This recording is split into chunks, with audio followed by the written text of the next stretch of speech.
Well, another day of glory. Sunday Adelaja here.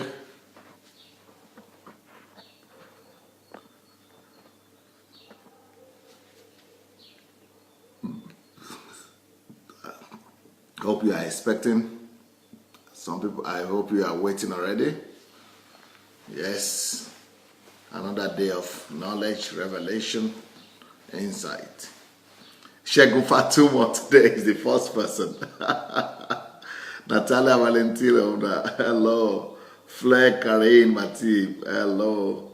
Samuel Dwum for Ghana. Oluwatoyin Abidemi, blessings. Pastor Irene, Bamishaye, Leslie, Hope Alive, Lola Shorunke, Adebayo, Bobo, Annie. Good morning. Oh, that's Bosse speaking German to me.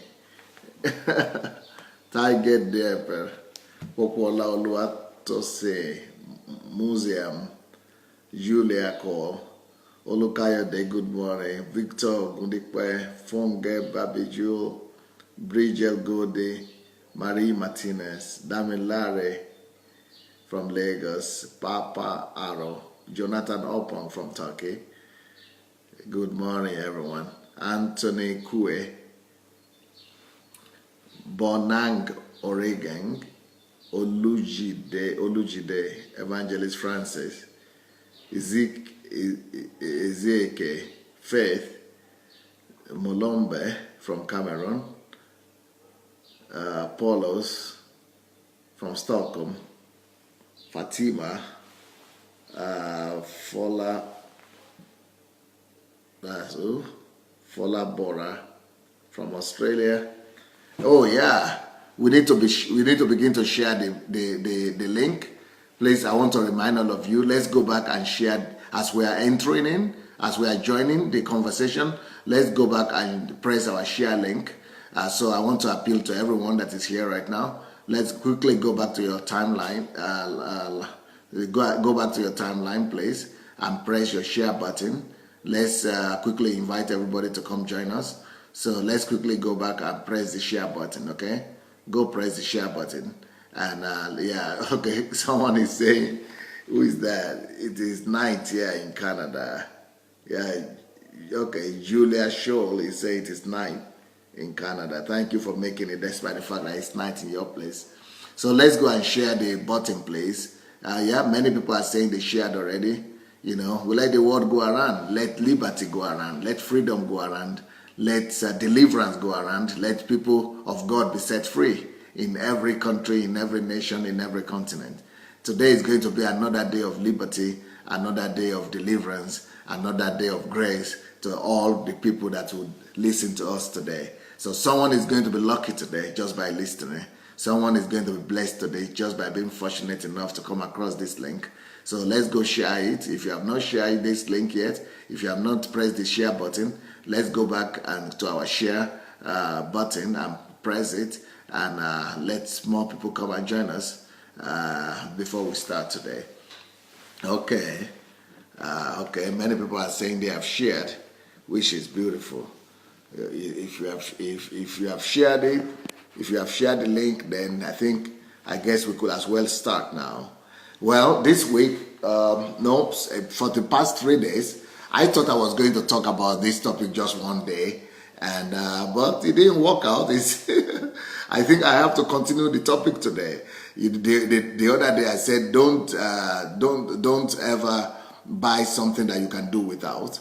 Then yesterday I said don't eat the food, tomorrow's food today. And I guess I've not finished yet. I guess I've not finished that topic yet. And some people are actually writing me that, Pastor, please continue. So I guess that the topic of money is a topic that is really necessary and that is so needful for all of us to hear. So today I am continuing to talk on the topic of money. Maybe I guess I might have to continue this topic till Sunday before I start another topic on Monday.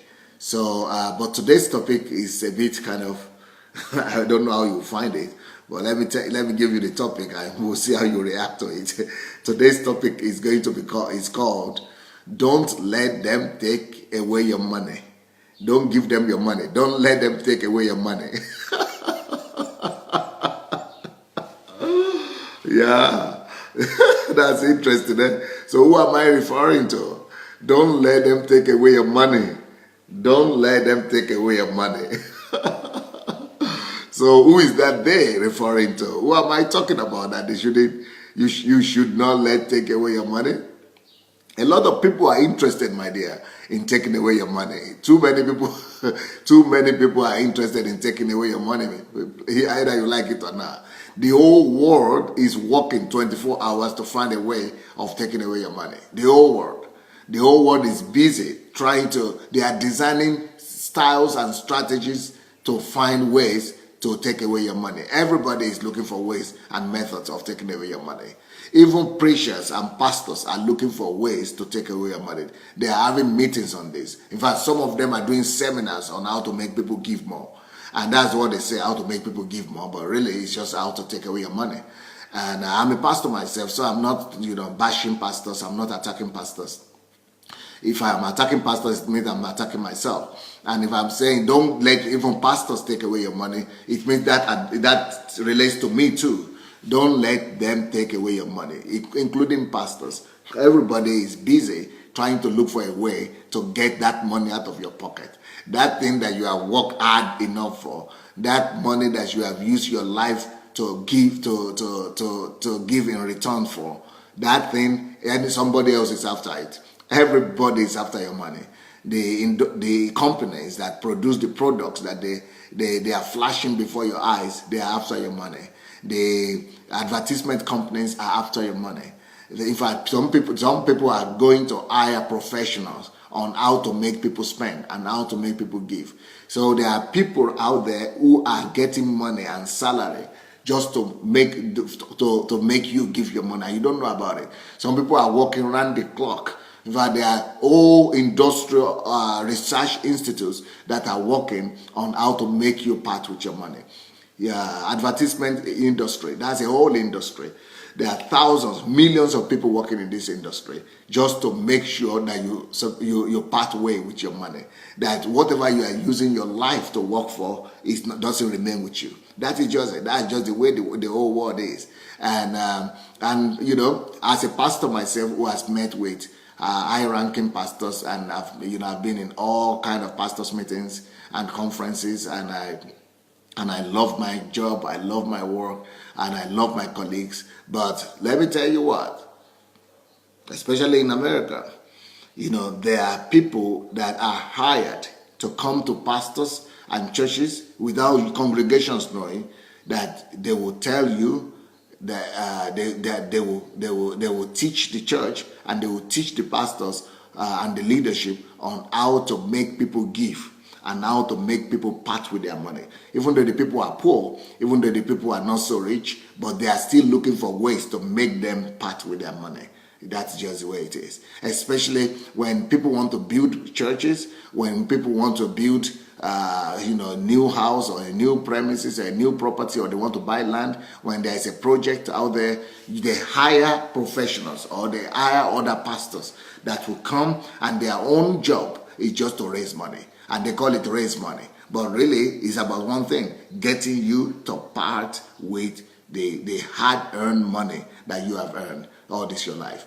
I mean, maybe you have noticed it. Some of the strategies that people use, that maybe you've once attended a conference somewhere, and the next thing you discover is that the following week there's a letter coming to you. Somebody is writing you from that conference or from that crusade, and you wonder, how did they get your email? How did they get your details? And they'll be proposing different things to you. Some people would even go to the length of getting oil from somewhere and say you have to buy oil. Why do you have to buy oil? Because they want to get your money. And they will tell you the oil that they have is better than the oil that you have at home, because somebody has prayed the way. You think it's just about somebody cares about you so much? No, I'm sorry. It's sad. I'm sorry, but it's very sad. It's not because they love you so much. They don't even know your name. They don't even know where you are. Your name is just in the computer, that's all. Somebody cares for something else. When they tell you to buy those oil or water or piece of cloth, it's not about you. It's not about you. And they promise you all kind of miracles. I'm sorry. I'm sorry. That is a technology right there. Somebody gave them the idea. And then they begin to copy each other. And some people even go to the length of going to Israel, I think. Yeah, they will tell you they bring something from Israel. Some people bring the cloth that the Jews wear to pray, as if Jesus didn't die to open heaven, as if Jesus didn't tear the curtain when he died and open heaven, tore heaven open for us. But people will still manipulate gullible people. I'm sorry, people will manipulate gullible people. And you know what's behind it? You think they're thinking about you going to heaven? Maybe not so much. Maybe not so much. Most people are thinking, those are ideas. Those are technologies that were developed by other people to just make you part with your money. That's the bottom line. You have to part with that money. You give your life to work for that money, but somebody else is working around the clock to make sure that you don't remain with it. And then what do you have to do? You think you have to work harder, and you think you have to pray harder, and look for more anointed prophets or more anointed men of God, so that they will pray more anointed prayers for you, so that you'll be able to work harder and be able to make more money. And then they will tell you, because you are giving, prosperity will come your way. And give more, so that you have more prosperity. And then they use that to... So everybody is after your money, just for you to know that. Everybody is after your money. The grocery stores, the grocery stores are after your money. That's why do you realize some packages? The packages are so flashy. All packages are flashy these days. They are so beautiful, flashy, attractive. But when you open it, it's just the normal cake, it's just the normal biscuit, it's just the normal cheese, it's just the normal bread, just the normal thing that is inside. But the packaging are so attractive because everybody knows the trick. They know that you are attracted to packaging, and that they could get you to be attracted to the packaging, that you part with your money, you part with your money, you part with your money. Everybody is after your money at the end of the day. Everybody is after your money, but they are after your money in a subtle way, that you don't even think about it. You think they are minding you. They think you are thinking that they are thinking about you. The gasoline stores, everybody is after your money. That's why they don't only sell gasoline there. They don't only sell fuel in the oil stations or in the petrol stations. They get all kind of things in their shops. So that once you come in to buy gas or to buy oil, you see other things also to buy. Those are technology. The bottom of the day, at the end of the day, the bottom of the case of the matter is you've got to separate. You've got to part with that your money. You've got to find. People have got to find a way to get you part with your money. You've got to part with your money.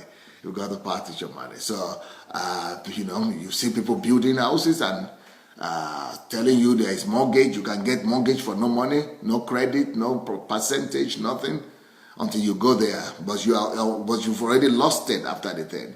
Once you have already lost it after the thing, then you begin to discover that, oh yeah, you really have to pay anyway. You have to pay a little bit here, a little bit there. Yeah, just because they need to tell you what you need to do for you to part with your money. And pastors get more anointed. If you notice, there are some pastors that are rotating churches. They go from one church to the other, and they are the ones they call popular speakers. And you know the reason why they are popular speakers? You can guess, I guess. You are smart, you can guess why. Because they are the popular guys, the popular guys are the ones who raise most money. The more money you can raise after your preaching, it's not your preaching anymore that matters. It's no more your revelation or your preaching that makes you to be more popular these days. What makes you to be popular in the circle of pastors is the fact that you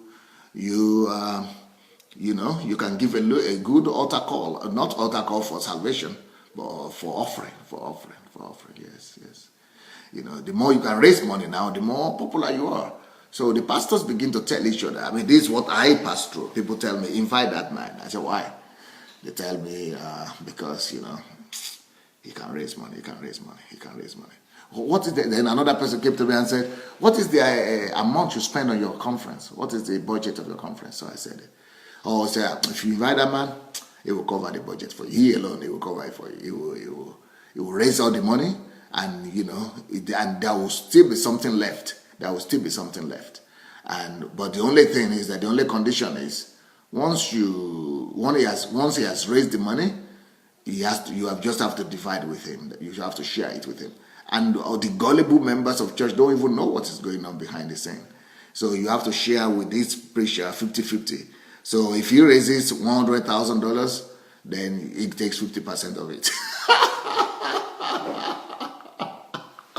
And you know who is taking the bill? You know who is paying the bill? It's not the pastor, and it's not the church. I know who. It's you. It's you. It's you. Why am I saying all this? Am I trying to betray my colleagues and fellow pastors? Am I trying to, bullish them or kind of bash them? No. I'm just thinking that, how do I say it now? It's painful. It's painful. Churches have become oppression centers. Churches have become oppression centers. Churches have become oppression centers. And the methods of the world, they are taking over churches. They are taking over churches. Now, why? I was like that. I was like that in some ways. And what changed me? I wrote it in my book, Money Will Make You Rich. I wrote what changed me in my book, Money. And in this book, I told you the story. Hello? Did I lose you? Are you back? I think I lost you a little bit. Well, let me continue. Well, I told you the story of how my revolution began in this book. How my revolution began through this book. In this book, I told the story. But you remember I told you the story that in that book, if you have read the book, Money Will Make You Rich, I told the story how God called me wicked and lazy. Wicked and lazy. Wicked and lazy. Wicked and lazy. And you know where that comes from, where those words come from, those two words. You know where they come from? Yeah, you know for sure. They come from Matthew 25. Matthew 25. And what is it in Matthew 25? In Matthew 25, Jesus was giving us a parable. And he calls it the parable of the talents. The parable of the talents. And what you see in that parable is that, God gave somebody 5 talents, and he gave another one 2 talents. And then the person he gave 1 talent thought that he was cheated, and that God was not fair to him, and that the Lord was not fair to him. So he went and hid the 1 talent, and hiding that 1 talent, he didn't work with it. He didn't bring returns on it. He didn't make profit on it. So when the master came back, who's a symbol of God himself, he rebuked this man and called him wicked and lazy. And the reason why he called him wicked and lazy is because the man never came back with any returns. And he did not put the wealth that was trusted into his hand into work. He did not make the money work for him. And God said he was wicked. And God said he was lazy. And, when God used the same terms for me and said that I was wicked and lazy, I was teaching my workers one day in the church when God said this to me. And I was teaching from that scripture. But I was teaching workers not about money. I was teaching them about just my staff. They were my staff that were just working under me. Teaching them about being responsible and, being, working. And I was saying, all kind of things to them. And when I finished teaching them, God said, you are that servant. You are that servant. I said, wow, the servant that is wicked? He said, yeah. The servant that is lazy? He said, yeah. I said, God, I cannot be lazy. I'm working 18 hours every day. And I'm Pastor Sunday, by the way. I have 15,000 people in my church. I'm the youngest and most successful pastor in Europe.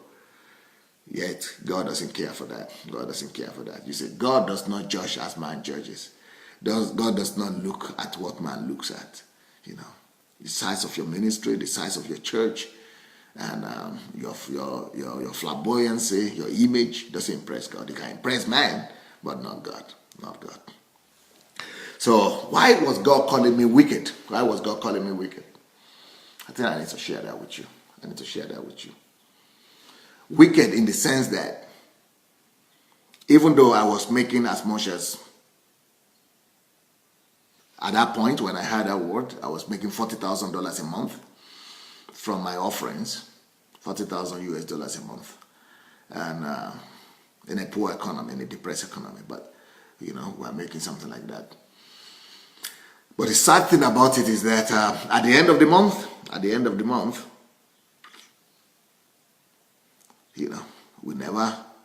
we normally never have anything remaining. Never had anything remaining. Never had anything. So how could anybody squander $40,000 every month, every single month, before the end of the month? Because the Bible is true.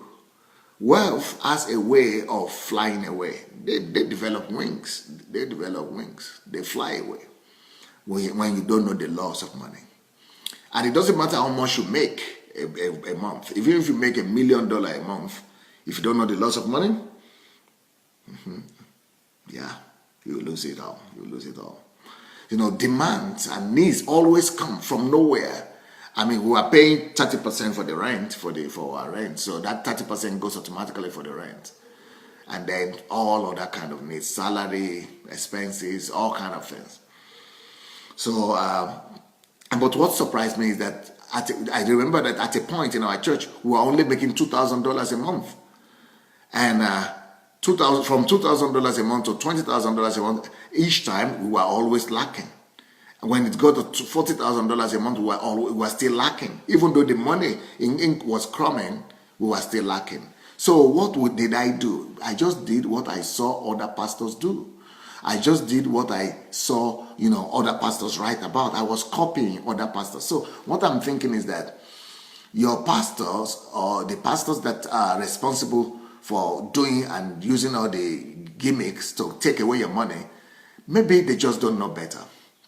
But not knowing the law does not mean that you are free from the law.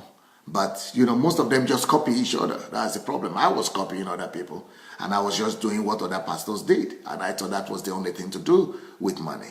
And what was I doing? What was I doing? When each time, even though my offerings were increasing, and the money income was increasing from $2,000 a month to $5,000 a month, it would not be. No, the first thing I do, I will go back to God and pray. Where I say, oh God, can you make this money go from $5,000 a month to $10,000? If it goes to $10,000 a month, all our needs will be met. Thank you, Lord. That will be enough for us. You know the story. You know the end of the story. As soon as we go from $5,000 to $10,000, you think I don't have any needs anymore, and I will be having savings, and I will be, you doing more things for God. As soon as the money gets to $10,000 a month, I still had more expenses come. And soon, I discovered that $10,000 a month is no more enough. It's not more enough. Then I go back to God again, and I begin to pray. God, just make us have $15,000 a month. And at the end of the day, when I get that $15,000, I see, the money just finds a way of using itself. So God said wicked for one reason. Number one reason, you are wicked because God is faithful, and He has trusted so much wealth into your hand. And when you pray to Him, He even gives you more. But you are wicked when you don't want to work on yourself, to discipline your expenses, to discipline yourself, to learn how money works, to know how to put to cut your coat according to your size, to be able to, keep your budget low. When you don't know how to do that, and instead of you to discipline yourself, to discipline the church, to discipline your expenses, to cut your expenses, you are rather coming back to God to ask for more and ask for more and more all the time. That is wickedness. God is not to blame.